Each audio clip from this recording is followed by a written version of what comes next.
শেখ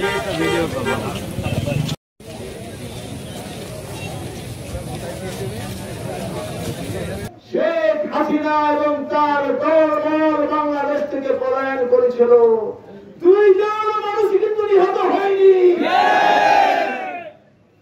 সুতরাং আমরা বাংলাদেশের জামাত ইসলামী এবং দেশপ্রেমিক সকল দল এবং সংগঠন আমরা ঐক্যবদ্ধভাবে সিদ্ধান্ত গ্রহণ করেছিলাম, বাংলাদেশের বিশ্বমাঠ থেকে আওয়ামী দুঃশাসনের পতন হয়েছে, কিন্তু এদেশের জনগণ জাতি ধর্ম নির্বিশেষে সকলে আমাদের কাছে পবিত্র আমানত।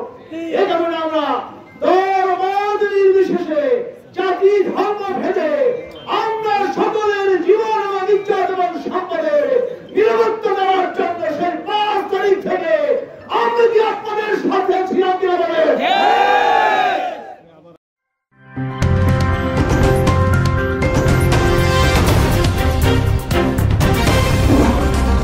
Voice of Tiger.